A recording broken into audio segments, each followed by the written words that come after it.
75 साल पहले भारत को अंग्रेजी हुकूमत से छुटकारा तो मिला, लेकिन देश के दो हिस्से हो गए। आखिर भारत पाकिस्तान बंटवारे के पीछे क्या थे कारण, आइए जानते हैं। भारत के बंटवारे की पटकथा आज़ादी से बहुत पहले लिखी जा चुकी थी। इसके पीछे हिंदू और मुस्लिमों के अपने अपने अधिकार और राजनीतिक हितों को कारण बताया जाता है, लेकिन एक सच यह भी है कि गोरी चमड़ी वाले ब्रितानी नहीं चाहते थे कि दक्षिण एशिया का यह देश कभी चैन की सांस ले। कभी अंग्रेजी हुकूमत में भारत के गवर्नर जनरल रहे वायसराय लॉर्ड माउंटबेटन ने 3 जून 1947 को ही भारत को दो हिस्सों में बांटने का ऐलान कर दिया था।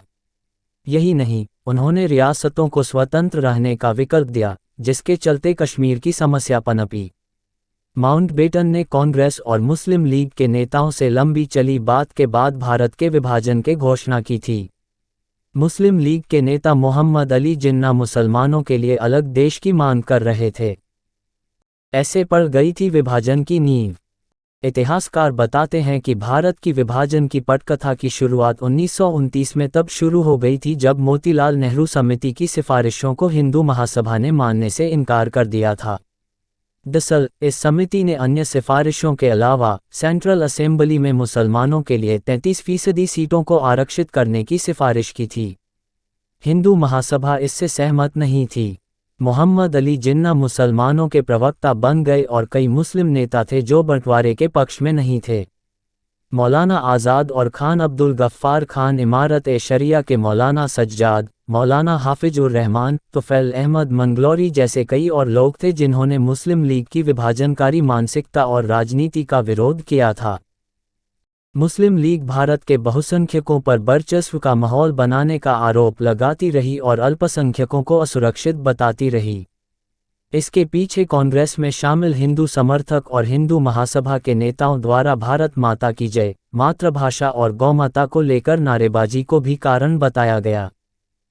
1932 में गांधी अंबेडकर समझौता हुआ, जिसे पुणे पैक्ट भी कहा जाता है। इसमें हरिजनों के लिए सीटें आरक्षित करने की बात थी। इसकी वजह से सवर्णों के अलावा मुसलमानों की भी बेचैनी बढ़ गई थी। उधर बंगाल में हिंदू मुस्लिमों का संघर्ष बढ़ता गया, जो देश के विभाजन की एक और कारण पैदा करने लगा था। बंगाल में हिंदू मुस्लिम टकराव की नींव तो अंग्रेजों ने ही रख दी जब 1905 में राज्य का विभाजन धर्म के आधार पर किया गया था। इतिहासकारों ने क्या लिखा? एक इतिहासकार जोया चटर्जी ने लिखा है, पूर्वी बंगाल में फजल उल हक की कृषि प्रजा पार्टी का असर बढ़ा और पूना पैक्ट के बाद हरिजनों के लिए सीटें आरक्षित हुई, जिसका असर यह हुआ कि सवर्ण हिंदुओं का वर्चस्व घटने लगा। इसकी उन्होंने कल्पना नहीं की थी। इसका नतीजा ये हुआ है कि बंगाल के भद्रजन ब्रिटिश विरोध के बदले मुसलमान विरोधी रुख अख्तियार करने लगे। एक अंग्रेज लेखक विलियम गोल्ड ने लिखा है कि उत्तर प्रदेश में कांग्रेस के बड़े नेता पुरुषोत्तम दास टंडन, संपूर्णानंद और गोविंद बल्लभ पंत का झुकाव हिंदूवाद की ओर था, जिसकी वजह से मुसलमान अलग थलग महसूस कर रहे थे। कई इतिहासकारों के मुताबिक 1937 में कांग्रेस के नेतृत्व में जब सरकार बनी तो हिंदू और मुस्लिम दोनों और लोगों सत्ता के बड़े हिस्से को कब्जाने के लिए सक्रिय हो गए। इसकी वजह से दोनों संप्रदायों में संबंध कड़वे होते चले गए। 1940 में मुसलमानों का कांग्रेस से मोहभंग हो गया क्योंकि वे अलग थलग महसूस कर रहे थे। इसका फायदा उठाने में जिन्ना ने कोई कसर नहीं छोड़ी। इन्हीं नाजुक हालात में जिन्ना ने अपनी राजनीति चमकाए। अंग्रेज हिंदू मुस्लिम टकराव की आग को हवा देते रहे।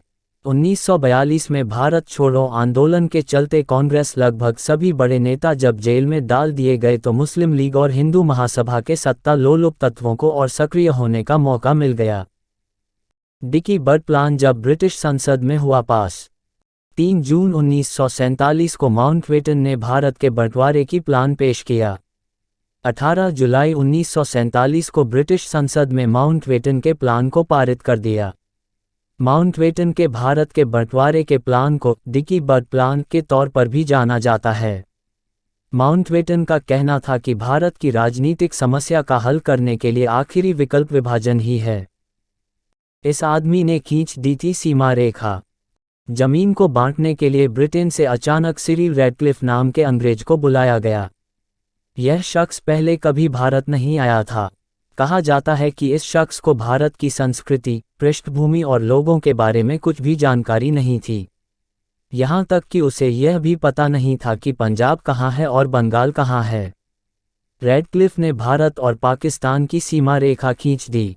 17 अगस्त 1947 को भारत पाकिस्तान की विभाजन रेखा यानी सीमा का नाम रैडक्लिफ लाइन पड़ गया।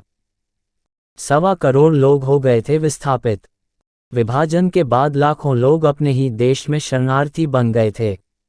करीब 1.25 करोड़ लोगों को अपनी जगह छोड़ विस्थापित होना पड़ा था। इस दौरान व्यापक स्तर पर सांप्रदायिक दंगे हुए, जिनमें मरने वालों की संख्या की गिनती नहीं थी। हालांकि छिटपुट दंगे आज़ादी की घोषणा से पहले से होने लगे थे। विभाजन के बाद लाखों लोग पैदल और बैलगाड़ियों के सहारे अपने पुरखों की जमीन छोड़ पलायन करने को मजबूर हुए, तो वहीं रेलगाड़ियों की छतों तक पर भी पैर रखने की जगह नहीं बची थी। पलायन के दौरान के कई घर तबाह हो गए। दंगों में उनके अपने मारे गए थे। आज़ादी के बाद भारत के पहले प्रधानमंत्री जवाहरलाल नेहरू तो पाकिस्तान के लियाकत अली खान बने थे। पाकिस्तान बनने के 13 महीने बाद मोहम्मद अली जिन्ना की मौत हो गई थी। पाकिस्तान 14 अगस्त की रात 12 बजे भारत से अलग हो गया था। पाकिस्तान में स्वतंत्रता दिवस भी 14 अगस्त को मनाया जाता है, लेकिन हर साल रेडियो पाकिस्तान के जरिए जिन्ना की आवाज़ में पहला बधाई संदेश सुनाया जाता है, जिसमें वो कह रहे होते हैं 15 अगस्त की आज़ाद सुबह पूरे राष्ट्र को मुबारक हो। गांधी का क्या था स्टैंड? इतिहासकार बताते हैं कि महात्मा गांधी पाकिस्तान बनाए जाने की मांग और ज़रूरत दोनों से सहमत नहीं थे। उन्होंने 1946 में हरिजन नामक पत्रिका में एक लेख में लिखा था, मुझे विश्वास है कि मुस्लिम लीग ने पाकिस्तान की जो मांग उठाई है वो पूरी तरह गैर इस्लामिक है और मुझे इसे पापपूर्ण कृत्य कहने में कोई संकोच नहीं है। इस्लाम मानवता की एकता और भाईचारे का समर्थक है, न कि मानव परिवार की एकजुटता को तोड़ने का। जो तत्व भारत को एक दूसरे के खून के प्यासे टुकड़ों में बांट देना चाहते हैं, वे भारत और इस्लाम के शत्रु हैं। भले ही वो मेरी देह के टुकड़े कर दें, किंतु मुझसे ऐसी बात नहीं मनवा सकते जिसे मैं गलत मानता हूँ। गांधी के इस स्टैंड के बावजूद कई लोग उन्हें आज भी बंटवारे का जिम्मेदार मानते हैं और यह कहा जाता है कि नाथूराम गोडसे ने बापू की हत्या उन्हें बंटवारे का जिम्मेदार मानते हुए की थी।